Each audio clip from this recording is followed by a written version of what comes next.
mbokk yi ñu ngi leen di nuyu di rafetlu ci seen ànd ak TFM di leen dalal jàmm ci seen émission li ci penc mi alxames ju ne ci kàttanu borom bi ñu àndaat ak yéen tey nag li ñuy waxtaanee wàllu football bi la xëy na sax du ci wàllu technique ak bërëng bal ak yeneen waaye comportement taxawaayu joueur bi maillot national drapeau national ndax ku ne war a sol maillot bi ci ay réew yoo xamante ne ay millions yi doomu aadama ñoo fa yeewoo li waral laaj bi mooy coupe du monde bi Afrique na mu fa taxawee ba fii daanaka gars yi daal ñu baal ma waaye comme ay muus bu ñu leen méngale woon ak mala yi ci àll bi ñu ngi yaacar rek lan moo ko waral ñu prié fi ñoo xam ne seen xam-xam màcc na ci wàllu football waaye ci wàllu management également ku ci mel ni Amara Traoré nekkoon ni jamono entraîneur national équipe bu Sénégal Amara ñu ngi lay nuyu rafetlu bu baax sa teewaay. waaw Assane maa lay fay di nuyu ñi ñuy seetaan ñëpp ak ñi ñuy déglu ñëpp. jërëjëf ak ñun également Ndofène Fall ancien joueur international entraîneur responsable football Ndofène ñu ngi lay nuyu.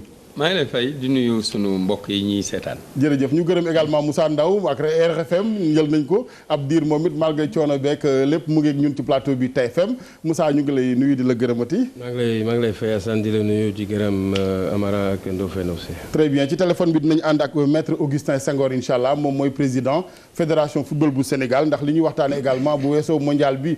Afrique ki taxawaayam dina ci bokkit football bu Sénégal ak avenir am ñu ngi xaarit Antoine Bell ci téléphone bi et Joseph Antoine Bell ancien international camerounais moom nag nekkoon ancien gardien équipe nationale bu Cameroun plusieurs fois champion d'Afrique bu fekkee ni am na ko vieux ci wàllu réalisation voilà on fait signe que Joseph Antoine Bell est en ligne ngeen jégal ñu mbokk yi xam naa ne Antoine Bell du wax ak ñun wolof Joseph Antoine Bell bonsoir. Bonsoir. Voilà, merci d'être avec nous sur la TFM ici à Dakar. Joseph-Antoine Bell, je le disais tout à l'heure, vous êtes ancien international de football camerounais, plusieurs fois champion d'Afrique, le Cameroun dans le mondial. Première question, votre appréciation de la prestation hier des Lions indomptables. Mais je pense qu'il n'y a pas d'appréciation possible. Quand on perd un match 4-0, c'est une évidence qu'on n'a pas bien joué. Au-delà de n'avoir pas bien joué et de la déception que peuvent éprouver d'un côté les joueurs et de l'autre les supporters et les spectateurs, je crois qu'il appartient aux responsables de rechercher les causes de la contre-performance. Voilà, M. Bell, la question des primes s'est également invitée dans le mondial camerounais. Qu'est-ce qui explique cette fréquence, cette récurrence de la question des primes au Cameroun? Vous savez, dans la manière dont vous avez posé la question, j'ai l'impression qu'il y a au moins un mot qui est une amorce de réponse à votre interrogation. Vous avez dit la question des primes s'est invitée dans les médias. En réalité, le vrai problème qui se pose n'est pas qu'il y ait une question de prime, mais la question pour moi est qu'est-ce que les primes font dans les médias. Les primes sont apparentées à un salaire. Vous, à la télé, votre salaire n'est pas discuté en public et sous la surveillance de vos téléspectateurs. Donc je crois qu'un bon management commande que la question des primes ne se retrouve pas dans la presse. C'est une question interne, c'est une question de management. Une fois que ça se retrouve dans la presse, à mon avis, le coupable est tout trouvé. Ça veut dire que le patron n'est pas bon. Très bien. Donc, quelle explication donnez-vous maintenant à la mauvaise prestation des Camerounais? Je ne crois pas que ce soit... Vous savez, ce n'est pas la question des primes qui va amener la mauvaise d'une ménage, d'une maison qui ne me concerne pas, ou en tout cas pas au premier chef. Très bien. Il y a des responsables qui ont la possibilité de décider du ménage ou de la poursuite de ce qui se passe et ce n'est pas à moi de leur dire qu'il faut faire le ménage. Je ne sais pas comment chacun... D'ailleurs, c'est moi que vous avez appelé pour que je donne mon appréciation du match d'hier. Je ne sais pas quelle est l'appréciation des uns et des autres. Peut-être qu'il y en a qui sont contents de ce qui s'est passé. Donc, je ne vais pas épiloguer sur le ménage qui aurait à faire à la fédération. Maintenant, c'est quoi votre appréciation? Il faut remettre ça ou bien prendre une autre voie? Non, je n'ai rien à dire. Ah, très bien. Je n'ai rien à dire. Je crois que pour cela, il y a des gens plus qualifiés que moi pour dire ou pour décider s'ils veulent faire le ménage ou pas. Mais je trouve simplement que parlant de la Fédération camerounaise de football qui ne ressemble à aucune autre. Ok. En tout cas, merci d'avoir été avec nous sur la TFM ici à Dakar. Merci infiniment, M. Bell. Je vous en prie. jërëjëf mbokk yi ñu jégalu mu nekkoon ak ñun Joseph Antoine Bell en direct ci Yaoundé. Amaka première jàngat booy def ak Joseph Antoine Bell njàngatam ànd nga ci li mu wax ci wàllu football bi dàq na yu bari yoo xam daal gars yi wax nañ ko ci wàllu prime yi wàllu comportement yenn joueurs yi Afrique màggetaayu joueurs yi également ak yorinu football Afrique bu Cameroun. bon liñ ci njëkk mën a wax mooy xam nga suñu participation coupe du monde dafa am décalage entre c'est-à-dire que maanaam joueurs yi koy football ak ñi leen di manager c'est-à-dire que loolu bëgg wax quoi parce que problème bi ci gën a boo ko seetloo mooy joueur mënul nekk di jouer Liverpool di jouer Barcelone di jouer Chelsea di jouer ainsi de suite ci club yu mag yi koo xam ni bon musul gérer niveau boobu maanaam niveau de compétition boobu bugg comprendre joueur bi bugg def management bi pour faire joueurs yooyu dem coupe du monde gagné c'est-à-dire que maanaam dañuy jël rek benn entraîneur tubaab rek andi ko foofu yaakaar ni ça se limite là alors que c'est plus profond que ça maanaam bi ñu ko xoolee bi ñuy dem coupe du monde ñun 2002 boo xoolee l'intelligence de la fédération avec El Hadji Malick Sy Souris à l'époque c'est que dafa doon benn management participatif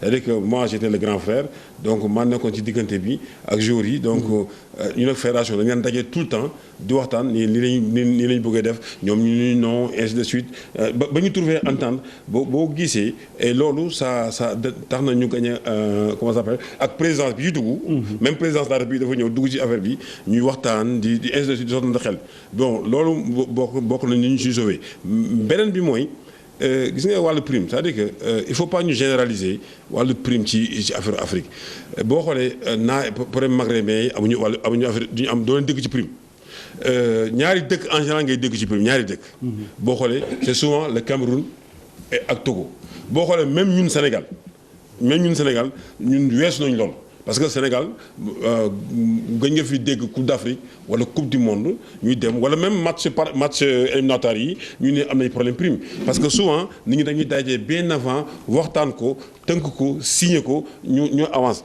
maintenant man à ce niveau de la compétition li ma comprendre mooy comment pays bu mel na Cameroun pays bu mel na comment ça s'appelle Togo mais nga qualifié il y a 7 mois 8 mois mais am nga temps pour régler loolu yëpp ba naan suba la ñuy dem coupe du monde. ñu naan donc loolu lu Bell wax. dafa poser problème management équipe bi très bien. Ndofène sa njàngat bu njëkk au-delà du Cameroun équipe Afrique yi nga xam ne juróom lañu teew ca mondial ba fi ñu ci toll nii seen participation ban njàngat nga ciy def.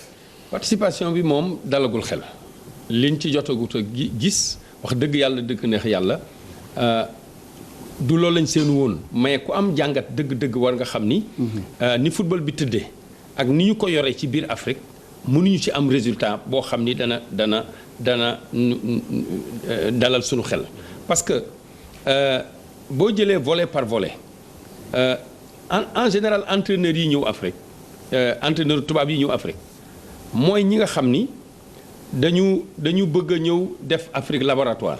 xam nga bu njëkk médecins yi bu ñu ko saa génn France dañuy ñëw ci suñu hôpitaux yi di opérer bu ñu demee ba nga xam ni nag miin nañu ci la ñuy door a dem levé parce que mënuma comprendre la mu si jógee formation ñu ni ko jox nañ la équipe bu day ni Côte d'Ivoire loolu wóor na ma wóor a yàlla ni duñ ko defal benn africain boo seetee yeneen tubaab yi ñi nga xam ni dañ leen di jox suñu équipe yi en Afrique la ñuy bëgg a indi mooy ñoom seen culture ak seen philosophie la ñuy bëgg traduire ci sunu dëkk yi te bu boobaa jafe-jafe yi muy indi mooy boo seetee ku mel ni xam nga bi Côte d'Ivoire gagné 2-1 ñu mëne ko 1-0 waa ji door a adapté beneen stratégie de jeu boo xam ni jàpp naa ni loolu moo gën a dëppoo ak ni nga xam ni ñun noonu la ñu bindee mu mujj gagné 2-1 bi mu gagné 2-1 nit ñuy wax naan li mu def baax na ma ne mais am na ñoo xam ne bu ñu la rawee dootoo leen joti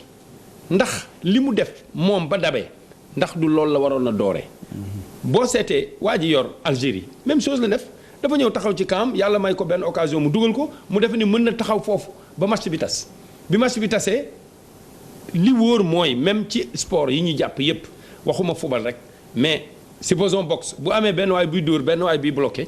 dana am benn kurpeñ sax boo xam ne dana rëcc dal la donc ñoom philosophie boobu ñu jàng moom la ñuy bëgg a adapté africains yi te africains yi amuñu culture boobu gis nga tubaab yi loolu moo nekkoon seen erreur bu njëkk. dañu defe ne woon footballeur day nekk anglais wala mu nekk allemand day bëri doole njool ci kaw et cetera ñu ne am na ay jamono ñu ne Giresse ak Platini mënuñu bokk parce que ñoom ñaar dañu bokk loo xam ni dañ ko nuróo ci seen biir football bi tubaab yi bu njëkkee bu ñu doon jël équipe nationale dañuy jël ay lube ay nit ñoo xam dañu bëri doole mais li nga xamul mooy yow boo jëlee ku bëri doole te kee allemand la wala anglais moom noonu lañ ko tëggee la muy mën yow doo ko mën. donc looloo tax ba beneen volet bi nag mooy environnement wu équipe nationale yi parce que wax dëgg yàlla dëgg neex yàlla Cameroun moom boo ko gisee muy football nga xam ni na mu waaje lay footballee nan la waajee dafa waaj ci ay revendication ay confrontation ay respect ñun leen jël leen drapeau bi mujj jëluñu drapeau bi entraîneur équipe nationale bi moo mujj dem jëlee drapeau bi pour sauver situation bi loolu nag fi ñu ci war a taxaw mu am njàngat tuuti mooy bu ñu waxee loolu rek dañuy jëm ci joueurs yi te loolu yoonu joueur nekku ci wax dëgg yàlla dëgg neex yàlla soo interroger histoire du footballu Sénégal xam nga am na ay jamono ñu waxoon sunu mag ñi ñoom ay Louis Camara Malick Diallo Petit Gueye ndem si yàlla sa et cetera ne leen weer wu dee dañ leen jox 25000 joxuñu leen ko ñetti weer ñu gréew xam nga lu ñu leen wax anti national bëgguñu réew mi nangam et cetera. te ki la koy wax di wax maillot national xamul sax luy maillot national. yow nga nekk international di entraîner di tëdd di nelaw nga jël sa jeunesse yëpp jox ko loolu ñu ne mu ne moom moo la gën a bëgg maillot national bi. parce que loolu mënul nekk. donc dafa am ñaari yëpp yoo xam ne responsable bu boobaa kon. responsable mooy mooy fay prime te fayu ko. ki ko war a xam nga kii football na ba pare qualifié. li mu qualifié moo tax ñu ne nangami milliards danañ la ko nattal yow. réew mi daañ la jox nangami milliards FIFA dana la ko jox ngir xale yi góorgóorlu nañu ba bokk ci ñi nga xam ni qualifié nañu war a dem Coupe d'Afrique yow xam nga ni prime dana am. wax dëgg yàlla dëgg neex yàlla boo dee dirigeant boo xam ni parce que dañ ne gouverner c'est prévoir da ngay faggu. waaye doo xaar ba yëf yi këtt ni jonn nga dóor naan waa ji moo ko def parce que loo xam ni war nga koo def am nga moyen wu def ko waxtaane ko ba mu jeex loolu mooy management xam naa ne Joseph Antoine Bell dafa bañ a sori wax ci loolu waaye ñëpp xam nañ ni Cameroun sax léegi comité de normalisation fa nekk.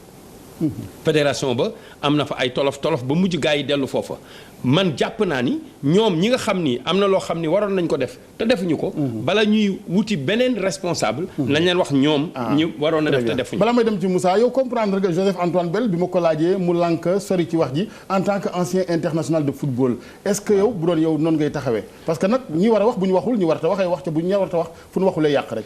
waaw xam nga Bell sax wax na.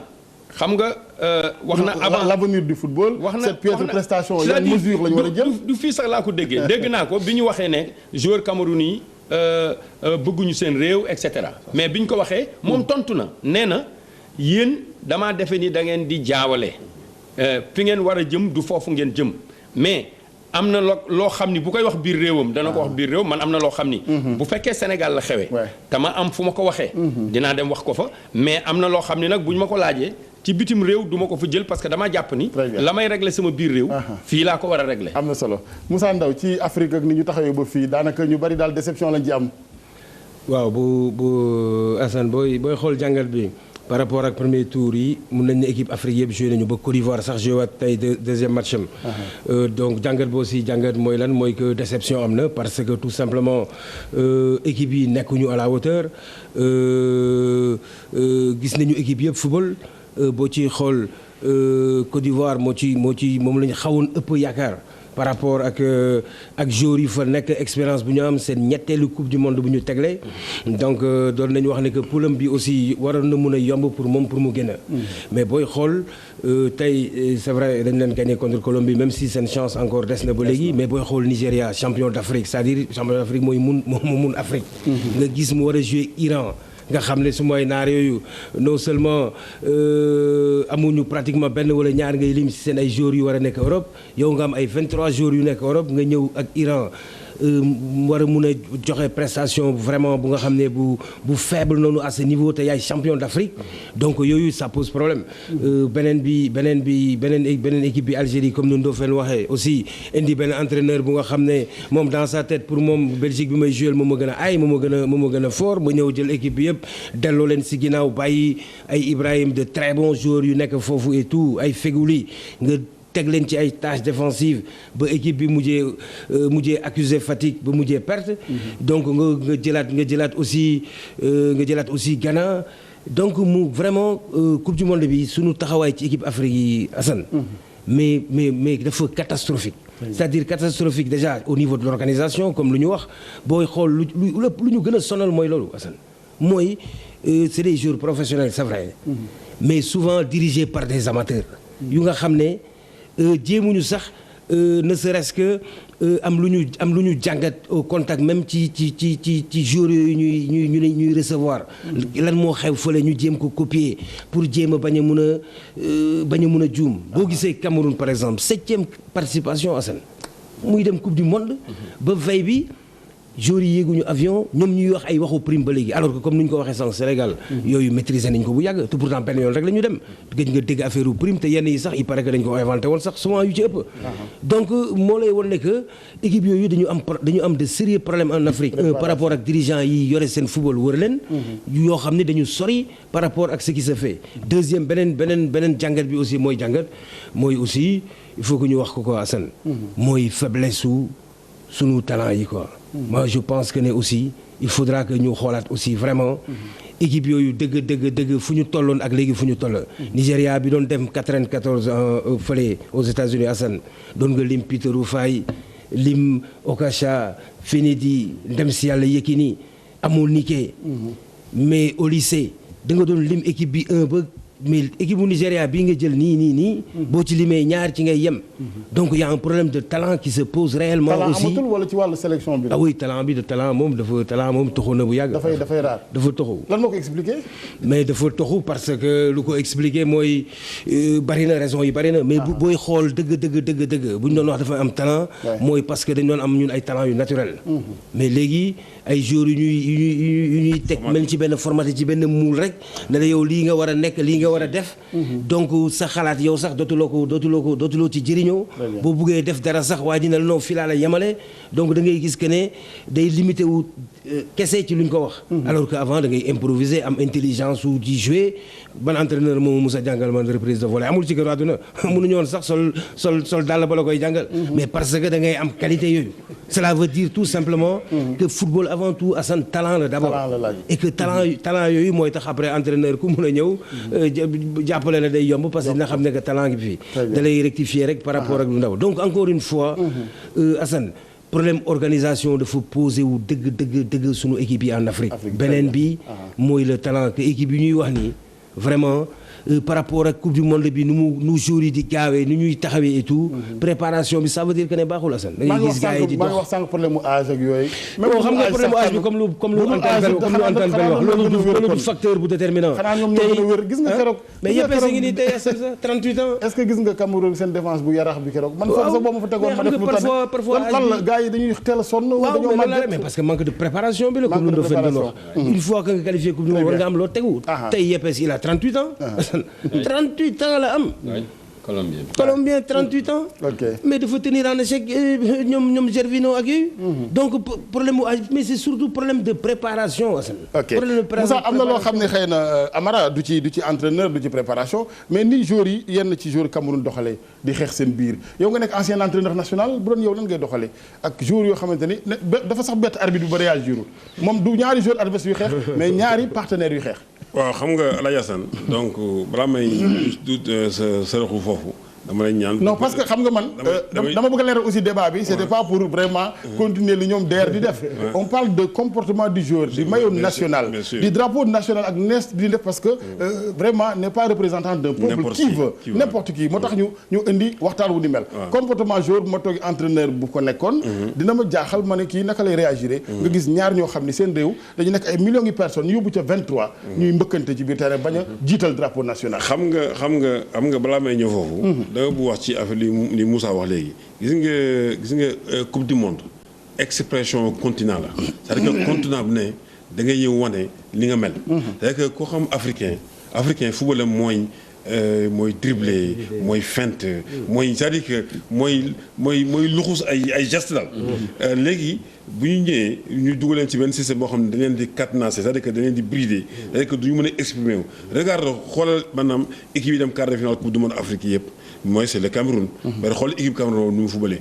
xoolal équipe bu Ghana bi ni mu fubalee. xoolal équipe bu Sénégal bi ñoom quart de finale ni mu fubalee. c'est que équipe bu Sénégal man maa ngi woon ci biir équipe Sénégal boobu Bruno dafa ñëw andi cadre boo xam ni c'est-à-dire que da cadre boo xam ni am na discipline am na rigueur. en même temps bàyyi xale yi ñu exprimer wu.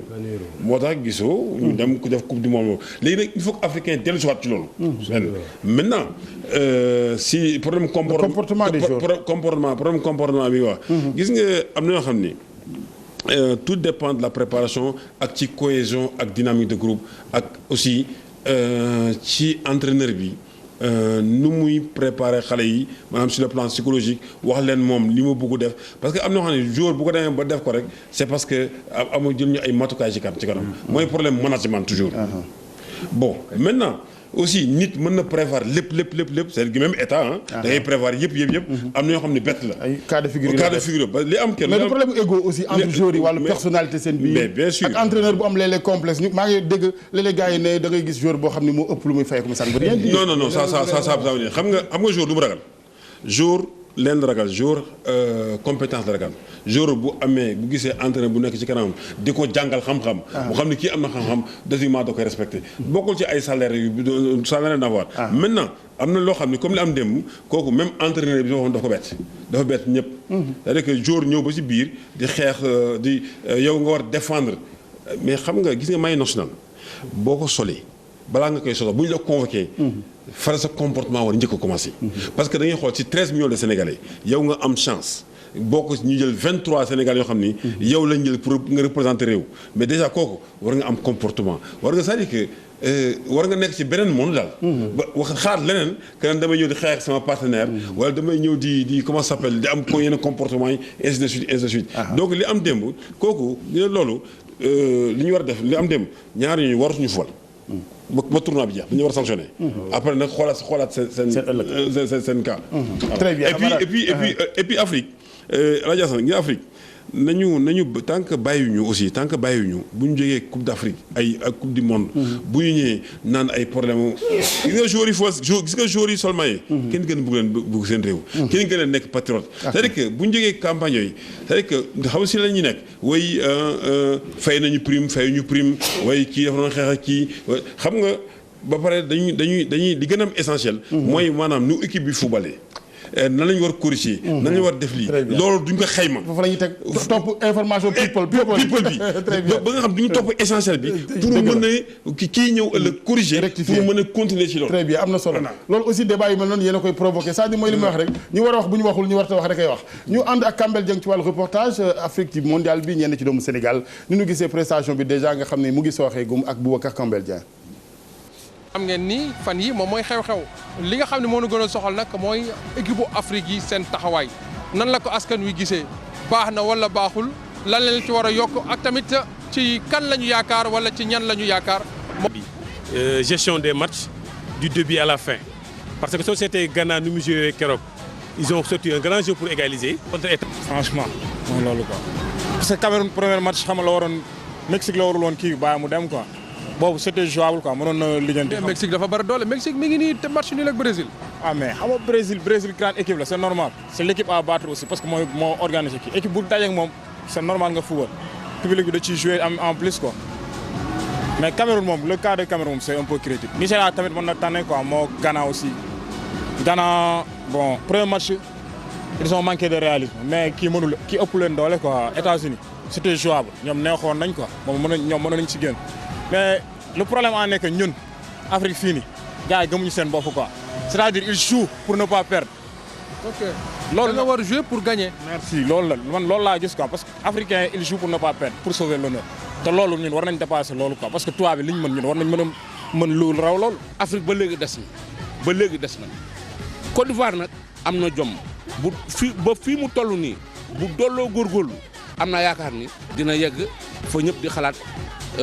fa ñëpp bëgg daal mu yegg. ñoom ñi dem ñëpp bon ki ma ci am yaakaar daal pour mu dem tey ji mooy Côte d'Ivoire parce que ñi ngi naan kii mooy nu mu tudd Ghana mooy brésilien ñooy brésilien Afrique mais seen soo xoolee ñoom fi ñu ni ñu démarré moo baaxul quoi ni ñu démarré moo xaw a des parce que au moins équipe nga démarré ak victoire sama gis-gis loolu moo xaw a tane quoi pour dem Nigéria tam bon am na chance su génn comme démarré na ak nul comme démarré na ak benn match nul bon am na chance su génn mais man daal ci li ma gis li nga xam ne mooy gën a dem Côte d'Ivoire daal laa gën a yaakaar quoi.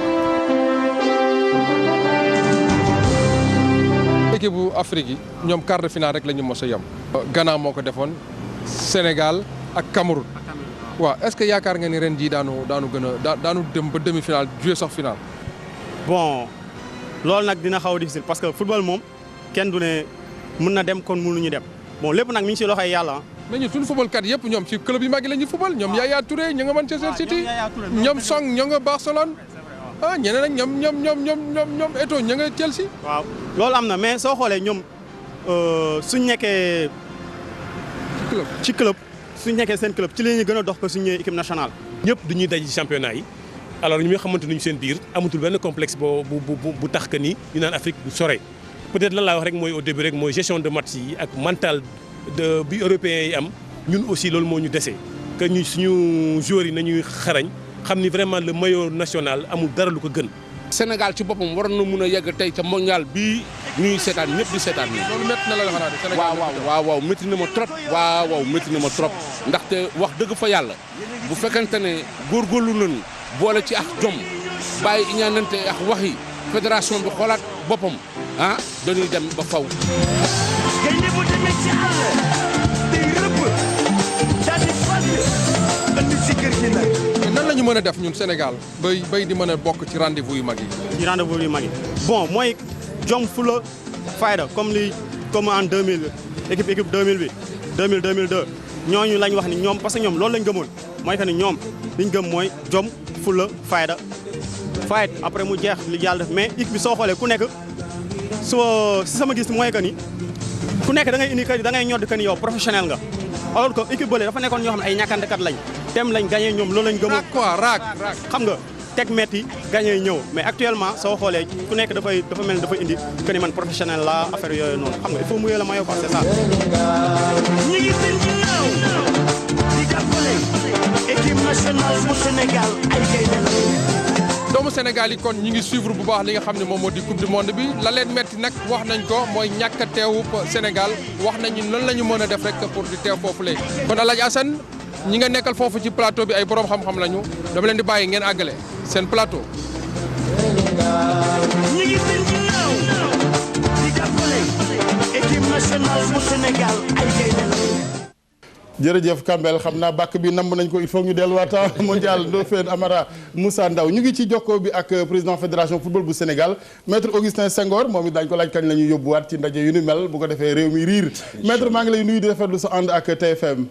maa ngi lay fay El Hadj Assane Gueye. jërëjëf dinañ waxtaan ci kanam football bu Sénégal bi ci ñaareelu xaaj bi xam naa foofu dinaa ci àndaat ak yow ndax ñi ma invité am nañ ci xalaat ñoom it du ñàkk sax yenn xeer yu sew ak yooyu waaye li may njëkk di àddu jëmee ci yow maître ginnaaw bu ma la gërëmee ci jot gi ñu baaxee yow njiital fédération football bu Sénégal mondial bi équipe Afrique yi ni ñu taxawee yow ban jàngat ngay def en tant que responsable football.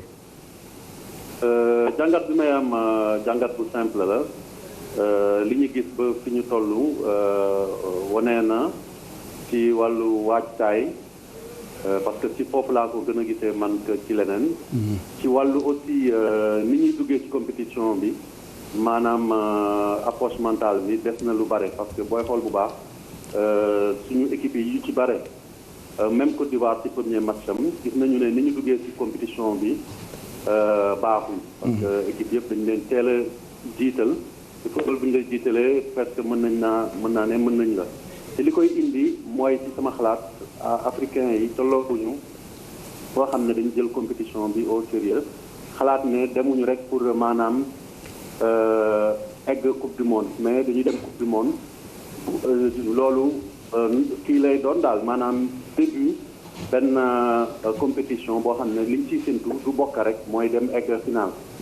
dafa mel ni suñu joueurs yi dañuy doylu rek bu ñu qualifié coupe du monde mëtal nañu seen wàll ci liggéey bi ci waar bi donc bu ñu demee ñu doon leen 3 match wala ñu am ñaari match nul moo yem ci ñoom donc approche mentale bi am na ci solo torop te loolu moo ñu manqué parce que ci sama gis-gis joueurs yi tey mënuñu wax ne amuñu expérience bu joueur latino-américains yi am wala bu européens yi am parce que boo xoolee am na ci ñoo xam ne def nañu ay 10 ans di jouer ay Ligue des champions di jouer championnat yi gën a mag en Europe boo jëlee ku mel ni Eto'o ay ku mel ni Drogba am na joueur sud-américain wala européen xam ne expérience ñoom bi ñu am gañ na wàll bi ñoom amuñu ko mais ci approche collective bi suñu dëkk yi ni ñuy demee coupe du monde foofu mooy maanaam tubaab di wax c'est là où le bas blesse loolu mooy suñu jafe-jafe donc je pense que tant que dépassé wuñu cette barrière psychologique là bii moo ñuy dal saa yu ne maanaam bu ñu demee compétition ay benn ñooy jàll le deuxième tour et léeg-léeg sax nañ dem ba xam ne juróomi équipe yëpp dinañ leen éliminer te fu mu ñaawee mooy ne ëllëg du ñu am sañ-sañ taxaw ne dañu war a yokk limu équipe africaine yi nga xam ne ñooy teewe coupe du monde. ci wàllu desinu Afrique ba tey ci mondial bi amuloo impression même coupe d'Afrique d'ailleurs dafa mel ni équipe bi ak wàllu management bi éternel recommencement da ngay ñëw rek après ñu daal taxañ équipe bi demoon yëpp sànni jël ñeneen bu ko defee boole le bébé ak l'eau du bain est-ce que jotul ñuy bàyyi yëf yi mayonnaise bi di xaw a jàpp tuuti. man loolu laa mës a gëm loolu laa mës a défendre parce que maanaam mënuñu tabax ci instabilité maanaam suuf bi ngay dox sax bu doon yëngatu saa yu ne. defe naa dootoo ci mën dox. te gis nañu ne si effectivement campagne bu jeexee lu ci bare lépp la ñuy raxas daaneel lépp ñu demaat ak ñu bees mu mel ni dañuy génnee mémoire li ci existe woon xam-xam bi ñu amoon tuuti expérience boobu ñi ñuy génnee yóbbaale ko. donc ñi ñëw commencé waat lu bees. donc maanaam li nga xam ne moo doon njëriñ li expérience boobu ñu perte ko donc loolu tam dëgg la.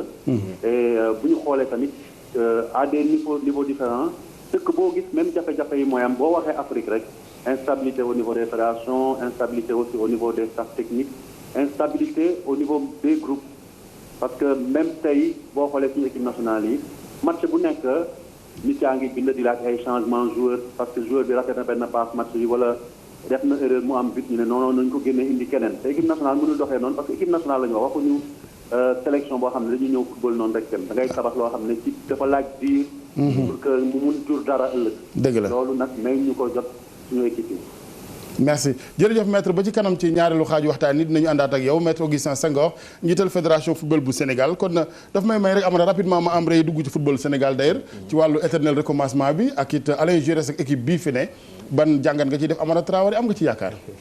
oui am naa ci yaakaar mais surtout damay alerter parce que man am naa chance su jouer la Ligue des Champions avec Tunisie. avec aussi comment ça s'appelle équipe égyptienne yi. donc football naa contre Sfax football naa contre Étoile du Sahel ñoom ñooy base équipe Tunisie bi. boo xoolee équipe Al Ahli aussi ñoom aussi ñoo Ligue des champions africains et boo xoolee maanaam ci jàngat équipe yooyu seen niveau au niveau Ligue des champions mi ngi correspondre ak maanaam les 8 premiers des championnats européens c'est-à-dire que joueurs yi fay football te bu ñu jàpp ne rek ay base locale la c'est-à-dire que ba pare dañu miin Afrique. moo tax nañu gën a jël suñu matukaay. moi je pense que bu ñu jëlee suñu matukaay et puis nañu bàyyi tiraillement bi quoi moi je pense que. na ñëpp ñëw ñu bokk affaire bi waxee ko doxee ko c'est ku ne sot sa xalaat. parce que lii am nii ñëpp la sonal tey Sénégal demul coupe du monde tey ñëpp la métti amul ku méttiwul Sénégal bu méttiwul donc à un moment donné je pense que fii am nañ fi ñu xarañ ci wàllu dirigeant. ci wàllu technique ci wàllu administration ci wàllu gestion maintenant moi c'est là que j'interpelle le président de la fédération. mu doxal benn management boo xam ni. vraiment il lance un appel à tous ces gens là qui ñu ñëw. ku ñu woo la nga ñëw pour vraiment donner ton truc encadrer Giresse. parce que Giresse bu qualifié nous tous ñoo qualifié quoi. encadrer Giresse le conseiller l'aider à ce que qu'on se qualifie d'abord. pour 2015 le football sénégalais en a besoin. mu fekk aussi ñu xajal leen ci parce que di nga bëgg a wax mais boo amul foo ko waxee. tey ma wax par force amul. waaw moo tax ma ne j'interpelle le président de la fédération. mu créer un cadre boo xam ni que les gens puissent venir. aider encadrer mais nag en laissant l'entraîneur travailler aussi. donc on peut un cadre boo xam ni joxe cadre de suggestion et puis où l'entraîneur sera autonome jox ko ay xalaat moom mu liggéey ci quoi parce que dafa am lu ma interpellé man dafa am un jour lu ma interpellé parce que dafa match boo xam ne bi mu amee ñun dañu woo mbër yëpp mais attends football la ñuy def non mais attends El Hadj Assane football la ñuy def. donc ñoom am na leen mbër yi am na leen lu ñu andi ñu apporté. ci mais daal li nga war a njëkk a woo mooy. ñi football mooy ñi xam football d'abord je pense. Amara am na benn laaj boo xam ne mënu ma ko bañ a laaj laata may jàll ci invité yeneen yi bi nga yore équipe nationale ginnaaw si bi ñu ko nangoo lan nga sentir. biroon na la ni bu ñu la bawoon nga dem wala da nga naan jotoon na kat gars yi nag jëlaat seen équipe nationale. non mooy Augustin wax na ko léegi président Augustin wax na ko léegi te xam naa ni lu mu gëm la. parce que moom xam naa ni gëm-gëmam mooy que ñu continuer woon ñun. équipe bi mais parce que loolu la mos a wane loolu la mos a doxalee. mais pression politique amoon na ci affaire parce que veille élection lañ nekkoon. mais je pense que xam nga nit boo toogee da ngay wax rek li am quoi. mais je pense que cette fédération-là, ils avaient envie que ñu continuer équipe bi. mais contexte politique bi amoon. moo àndoon loolu. damay jox benn exemple nga Chili mi éliminé Espagne. l'entraîneur du Chili là mais moo yóbbuwoon Chili il y a 4 ans. ba 4 ans encore moo fa nekkaat nii gis nga fi mu yóbbu tey comment ça s'appelle tey équipe am. moi je pense que cap boobu ñu jëloon 2015 2016. tey bu ñu fi toogoon parce que bu ñu fàttali man ba ma yoree équipe bi jógee fii c'est-à-dire que. c'est comme amoo droit juum quoi ñun benn juum lañ juum rek ñun ay jóg leen fi. c'est-à-dire que nit da ngay dem boo juumee. après ñu jóg cadre la nga defar waat xalaataat ngeen an liggéey.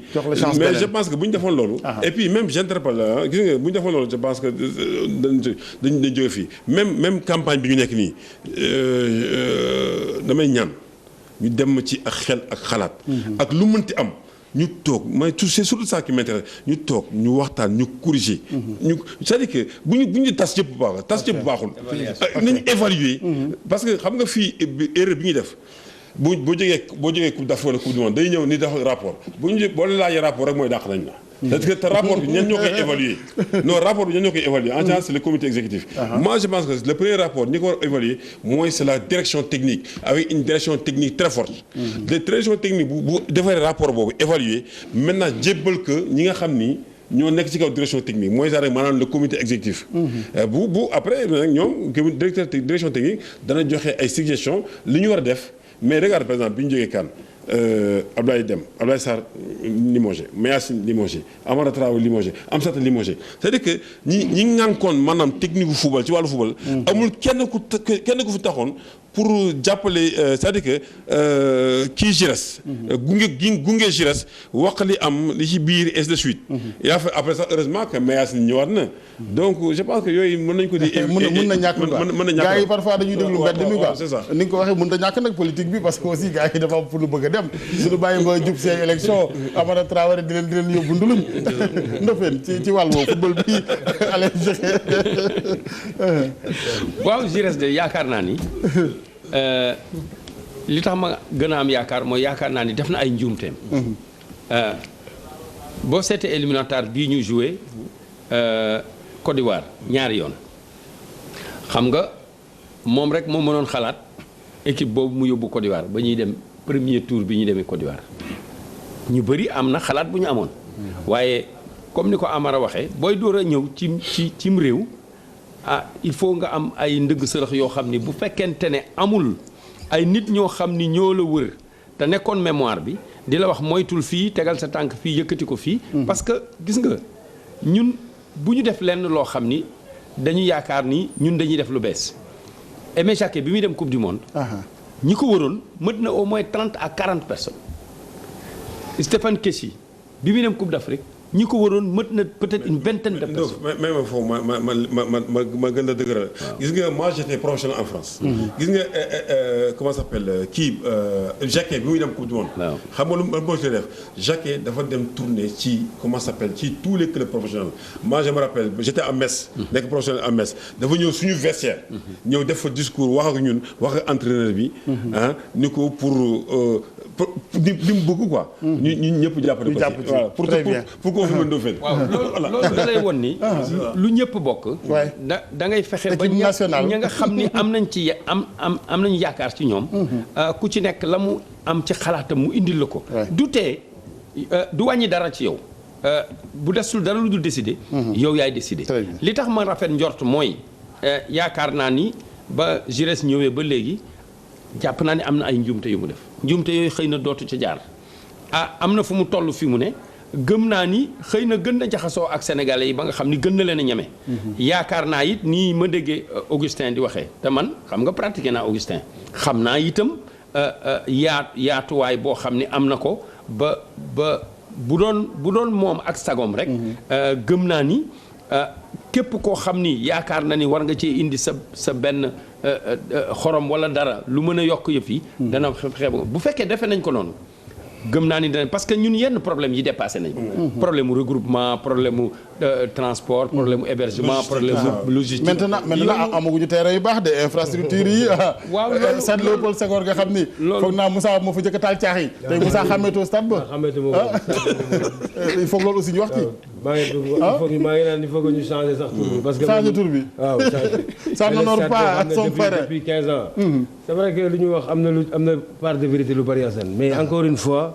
man xaw ma gars yi fan lañ jëlee seen dal xel ci équipe nationale Sénégal bi peut-être Ndofène moom waaw man daal Assane.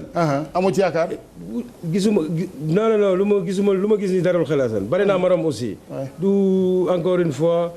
du critiquer pour critiquer comme bu doon suñu sago ñun ñëpp équipe nationale sori mooy équipe nationale mooy suñu titre mooy mais fu mu ko teg mooy déjà comme lu ñuy wax que équipe bi ñun ñëpp ñoo ko war a bokk mais Assane booy xool coupe du monde bi sax ñu raté ñun waroon nañ fa mun a dem jekk woon nañu vraiment pour war fa mun a dem Assane parce que aussi dañ ko raté ci lu bari Augustin mu ngi dugg sànq mais moom il a été le premier bu ñu interpellé fii bi ñuy joué ci Maroc nekkoo que yéen a ngi joué Maroc mais le seul Sénégalais bu naar yi xam mais c'est Moussa Ndaw si vous voulez une mobilisation mais appelez-le seeti nañ ko bureau mag yëpp mais il a rien fait du wootewul ni dara man c'est les Sénégalais qui sont au Maroc bi mu fay nekk ñu ne ko ne étudiant ñoom ñoo ma daggal billet ma dem j'ai mobilisé tout le Maroc ñu teg ay bus à Marrakech à Tanger gratuitement ndax man pour dem au stade donc c'est bien boo ñuy wax nii mais li ñuy wax dañ ko gëmul encore une fois équipe bi c'est pour tout le monde kuy ñëw di ci wax di ci indi da nga koy déglu jël ci loo war a jël li des nga teg ko fële. pour en revenir ci loolu parenthèse pour équipe bu Sénégal bi muy wax nii comme ni mu wax nii poule bu difficile la ñu nekk.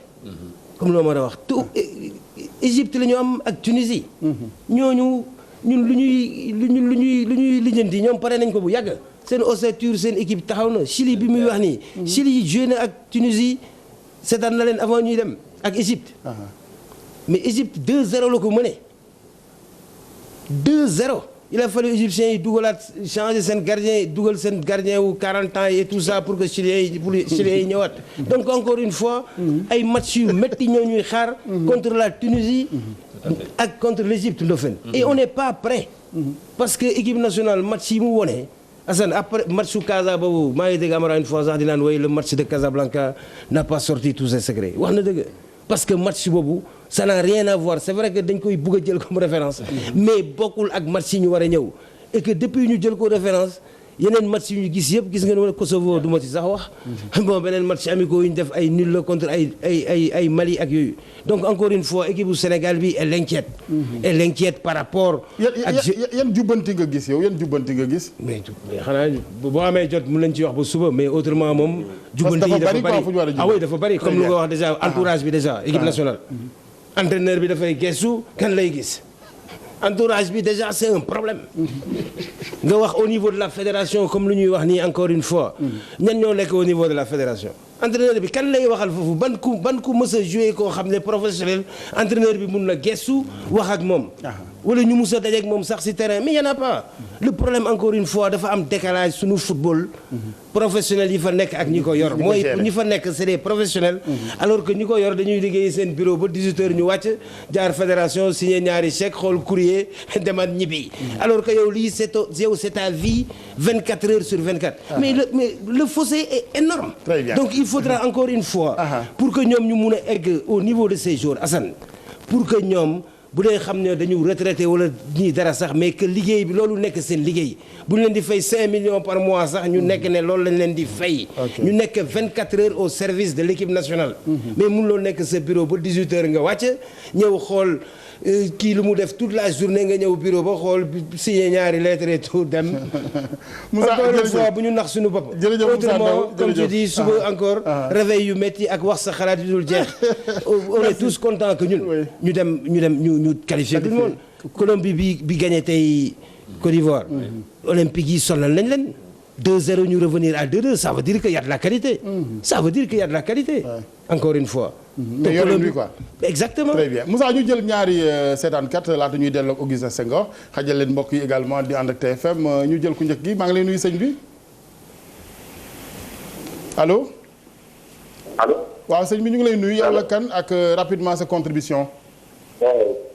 bonsoir. bismillah. bonsoir. J'appelle du Gabon, je voulais participer à l'émission. Vous appelez du Gabon? J'appelle du Gabon. Vous êtes gabonais? Non, je suis sénégalais. Et parlez en wolof, s'il vous plaît. Bon, le wolof là, pas de donc, ok. Allons-y en français alors. Allons-y en français. Allez-y, oui. Bon, ngeen baal ma. Bon, dama bëggoon participer ci émission bi quoi. waaw. waaw dama bëggoon wax rek vraiment équipe nationale ñëpp ko bokk. mais gars yi ci ñu war a jàppalante quoi. vraiment ci mondial bi Sénégal am na platam. mondial bi Sénégal am na platam. mais quand on est déçus, hein. Vraiment c'est décourageant, c'est désolant. Sénégal am na platam. équipe bi demoon kan boobu la waroon garder Amara war woon kenn warul Amara du ko waroon def.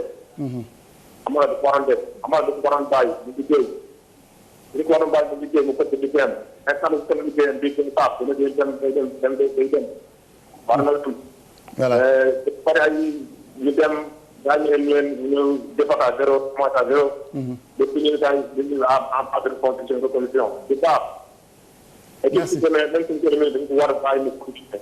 ok mooy yoon. très bien ñu ngi lay gërëm yow éternel recommencement bi ngay bañ ñu ngi lay gërëm sëñ bi ñu xajal ñeneen ñi ñu ngi lay gërëm bu baax di la sant di nuyu ñëpp ñuy doomu Sénégal yi fare Gabon di seetaan TFM Amara xam naa ni dégg nga ci parti bi ne Amara warul woon dem. man maa ngi nuyu waa sama copain nekk Guinée ñoom Sénégal ñëpp maa ngi nuyu waa Guinée yëpp maa ngi nuyu. Amara nee na Guinée dàq Sénégal sëñ bi maa ngi lay nuyu salaamaaleykum sëñ bi ñu ngi lay nuyu.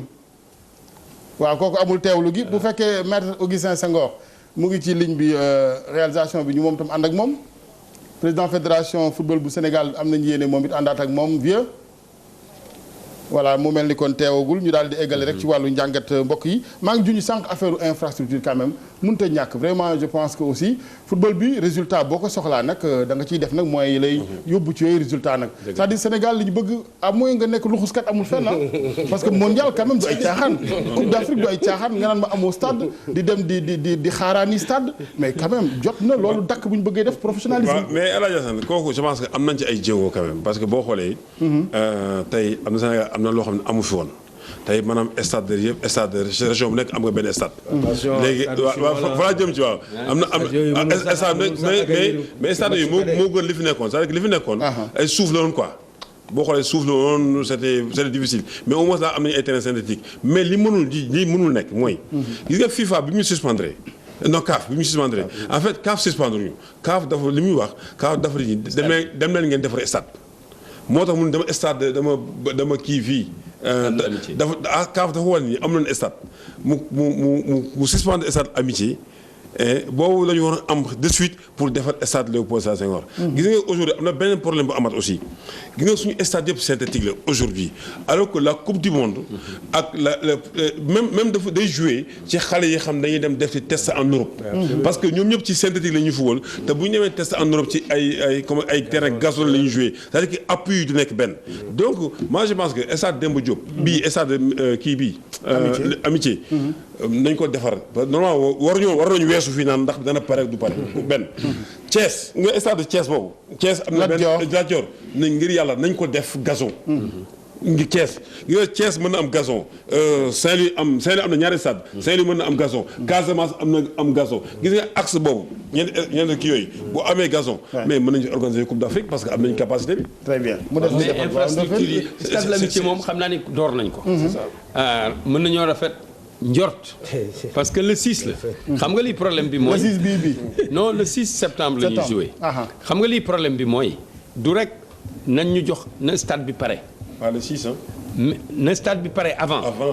parce que dana pare avant ñu wax leen ñoom ñu ñëw xool parce que suspension bi jeex na mais dañ ne woon bu suspension bi jeexee yéen na ngeen def nangam ak nangam ak nangam ak nangam. man ma ñëw xoolal sama bopp ba xam ni nangam ak nangam ak yow def ngeen ko ñu dóor a nag ne terrain bi stade bi mën nañ cee football fi mu ne. donc moo tax xam nga 6 septembre dafa jege te da nga war a joxe fi ngay footballé ban stade nga koy footballé. bien avant donc war nga ko joxe donc jàpp naa ni bu fekkente ne loolu war nañ koo def début août. war na fekk 3 semaines avant la compétition. 3 semaines avant la compétition war nga joxe stade bi ngay jouer. donc à peu près 1 mois avant war na fekk yow disons même 45 jours avant. war na fekk stade bi pare ba nga wax waa CAF ñu ñëw. ñoom valider terrain bi. pour yow nga mën a am autorisation wu def ko. très bien Assane. ci stade bi ma wax ci tuuti. waaw parce que. rapidement rek Moussa. mais parce que encore une fois Assane non c'est important. waaw dossier stade bi Assane bien sûr bien sûr. mais parce que mënuñu nekk Sénégal 14 régions. ñu suspendre ñu depuis 1 an ñu naan stade bi léegi mu waaj a pare c'est-à-dire Assane ñoo xamante dëgg aussi c'est-à-dire mooy que amul ça veut dire que politique sportive foofu moo fi nekkul parce que mun loolu nekk nga naan ay da nga bëgg a football dëkk football nga ñu comme lu stade bi suspendre ñu ko sax dañu ne dem leen jouer ji feneen Thiès nekk fii à 70 kilomètres munoo am stade sa dëkk Assane munoo am stade bu baax Ndar munoo am stade bu baax Diourbel munoo am stade bu baax Casamance cela veut dire que ne yooyu affaire u caaxaan la munoo nekk ci yooyu ba pare aussi bëgg na yow da nga bëgg a dem naar yi wala yeneen dëkk yi nga xam ne foo dem gis fa terrain bu nga xam ne digne de son nom il faut que seen ñu waxante dëgg aussi il faut que ñu arrêté aussi di raay bi mënul nekk stade amitié ba léegi ñu naan la mun na am mu pare ci koo xam ne depuis déjà 1 an waroon nga ko defar stade Demba Diop aussi mais Assane sunu stade yi moo dafa xeewi bokkatul ci football bokkatul ci football donc nag boo buggee ay résultats bugg a egg fu yeneen dëkk yi egg il faut que nga def ñoom lu ñu def mais yow mun loo jël Sénégal loo bugg a def ay raccourcis kese ngay jël ba pare bugg a nekk champion d'Afrique bugg a dem coupe du monde bugg a nekk les meilleurs Assane mënul nekk. très bien Moussa jërëjëf ñu àndaat ak maître Augustin Senghor maître li nga mun a dolli ci waxtaan wi ak it fii ñu interpeller l'état du Sénégal fédération bi tous les responsables du football wàllu infrastructure bu fekkee bëgg nañu gën a sori. waaw ci wàll boobu li may njëkk a defe naa wax mooy jëm ci. wàllu équipe nationale bi parce que am nañu ci intervenir ñoom Moussa wax nañ ci Amara ñun lu ñu xam xalaatuñu ne tey mën nañu ne am nañu équipe boo xam ne ku ñëw ci taxaw ci kanamam mu gañe ko mais mooy ni ñu ko waxee sànq équipe dañ koy tabax ndànk-ndànk te amaana équipe bi xëj na mënuñu wax ne dal na xel ak aujourd'hui mën nañ ko nangul ne depuis 2012 bu ñu jógee Bata ba ñu éliminé ñu am na jaar-jaar boo xam ne tey war na mën am yaakaar c'est-à-dire li may bañ mooy tout le temps ñuy nekk ci critique boo xam ne ci jëmale kanam parce que bëgg naa pour nit di critiquer parce que loolu rek la ñu soxla ñun mu teg dara loo xam ne mën na jëmale kanam mais bu fekkee ne li tubaab bi wax nihilisme du ñu avancé mu dara baaxul dara du mës a baax loolu man mënuma ko nangu ci sama xalaat moo tax ci sama gis-gis aujourd'hui bu ñu doon def appréciation bu objectif nañu xam ne équipe bi depuis plus d'1 an depuis bientôt 2 ans septembre bu ñuy war a jouer fii ci lay def 2 ans yu manqué benn weer boo xam ne joué wuñu seen dëkk te amaana quand même def nañu ay jéego ba jouer dernier tour yi coupe du monde bu ñuy def compter peut-être match yi ñuy gagné lim bi barewul mais quand même Sénégal na perte te mën naa ne sax bi entraîneur bi nekk fi actuellement ñëwee benn yoon la perte pratiquement muy contre Côte d'Ivoire match aller d'accord naa ci Moussa bu ne que ñu bare man parce que ma gis-gis la aussi dañuy juum bu ñu bëggee yemale niveau football Sénégal rek ci match Sénégal Sénégal la Côte d'Ivoire à Casa. match bi contexte bi ak état psychologique joueur yi parce qu'il voulait se racheter du match par rapport au match aller. mën na tax moo taxoon ñu sublimé wu.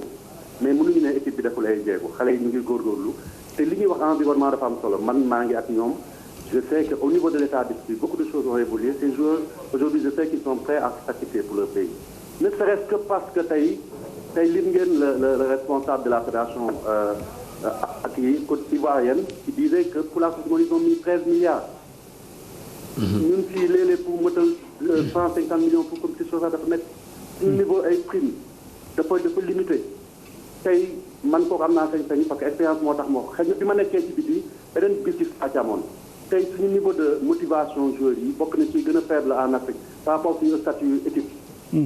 te ci football au niveau da ngay yëgee niveau de motivation bi pour mën yow nga yokk sa niveau d' exigence ci joueurs yi am na solo trop parce que vraiment bëgg naa tamit ñu bàyyi ci xel. nangul leen aussi toog nañu ñaari ak joué wuñu ci seen terrain dina jafe nga mën a gagné wala sax nga mën a qualifié comme ñoom ni ñu ko def ba egg dernier tour amaana xëy na dañu tombé ci équipe boobu gis nañu tey actuellement coupe du monde bi Côte d'Ivoire mooy équipe bi fa gën a xarañ ak kenn ñoom la ñu amoon yàlla mënoon nañu may ñu génnuñ ci donc loolu dañ ko war a bonifier nit ki boo bëggee bu mëtëdee sax da nga koy ne waaw góor ne ko waaye lii manqué na la mais boo nee dara baaxul te gëmuma du ñu gagné du ñu avancé donc te Sénégal malheureusement loolu daf fi xaw a bare. donc loolu laa amoon ci wàllu équipe nationale te man sama gëm-gëm mooy bu ñu yàlla suturaale ñu dellu saat football Dakar. groupe bii ma gis xëj na amaana dina am ñeneen ñi ñëw renforcer ko entraîneur bi ñu bàyyi ko mu liggéey moyens yi ñëw comme yeneen dëkk yi ni ñuy consacrer ay moyens parce que tamit mënoo am équipe nationale doo ci def moyens yu doy ba pare nga koy laaj ay résultats yoo xam ne ñi ñuy def moom ci boppam Moussa wax na ko sànq tey maghrébin yi bu fekkoon ne investissement rek mooy fay coupe du monde bu am 5 équipes maghrébines bi ñëpp ñooy dem. parce que wala ay Afrique du Sud. parce que ñun fu ñu defee benn ñoom def nañu fukk. donc joueurs yi tey ay jàmbaar lañu man kooku dama koy seede ils ont un bon état d'esprit y a une bonne ambiance et kooku mën naa ne sax xëy na commencé na depuis temps yi ñoom Amara bi ñu fi nekkee on a vu des points qui ont été faits même au niveau de l'environnement de l'équipe aujourd'hui il y a beaucoup d'amélioration donc li ñuy ñaan nag mooy tamit yenn moment yi comme ci yenn dëkk yi sénégalais yi manko nekk benn jàppale seen équipe après on fait les comptes après ku war a dem nga dem bu président waree dem mu dem bu entraîneur waree dem mu dem mais au moins qu'on se mobilise bu ñuy dem ci compétition nit yi déjà ils ont annoncé le déluge duñ ci génn mukk donc kooku bëggoon naa ko wax maintenant président nga baal ma am ñu ngi lay interpeller sànq ci wàllu ouverture ñi nga xamante ni war nañ leen mën a boole ñu wax seen xalaat ci football beeg yorin wi ca ñooñee du ñu n'importe qui c'est des gens qui ont pratiqué le football yu def xëy na seen i jaloore foofu it nangul nga leen ko xëy na de ouverture boobu à 100% te ñu ngi koy dunda tey je pense que bu ñu xoolee ku mel ni Ferdinand ba bu muy décider demal boppam bu ñu ko xëccee parce que moom amoon na lu mu doon représenté Aliou Cissé tey gis nañu liggéey bi muy def ñoom nit des fois dañuy fàtte na sax que Amara Traoré bi taxaw seen toog seen wet c'est un ancien international leader de la génération 2002 def na fi lu nekk joué na fii dem mais mënuñu nag kooku man dama koy wax di ko assumer mënuma jël équipe nationale du Sénégal wërale ko uniquement par des anciens internationaux bu fa benn nekkee mënuñu am fukk parce que am na tey ancien international par exemple mënul occuper place su président mënul occuper à place su médical noonu la parce que aujourd'hui anciens yooyu ñu ngi fi am na ñeneen ñoo xam ne ñu ngi ci suuf ñu ngi wax ak ñun Ndofène Fall c'est pas n'importe qui Cheikh Seck nekkoon na ci pendant presque 6 à 7 ans quand même moo doon responsable de l'équipe nationale de l'équipe nationale A. ñooñu ñëpp c'est des anciens internationaux mais mënoo jël ñëpp bu ñu jëlee sa morom yow da nga ci war a gis sa bopp. ba pare tamit man kooku tam dama koy assumer entraîneur wala ancien footballeur nekk entraîneur bu ñëw nee ma jëlal dama bëgg a dugal ma ci staff équipe nationale dama lay naan lan nga mën a def comme entraîneur yi club wala parce que tam entraîneur yi anciens joueurs yi il faut que ñu nangu tey ñoom Malick Diafra ñu ne ñu ngi gérer ay équipes au niveau des clubs sénégalais di progresser ñooñu moo tax tey ay alimal mu ngi ci sélection yi draft mu ngi ci sélection yi parce que dañu leen gis ñu ngi woon sur le terrain mais mënuñ jëw rek nit ne tey man ancien international la il faut que ñu jox la dara forcément parce que ñëpp xajuñ si très bien am na yeneen place yoo xam ne mën na fa liggéey voilà président xanaa peut-être ci gàttal rek wàllu infrastructure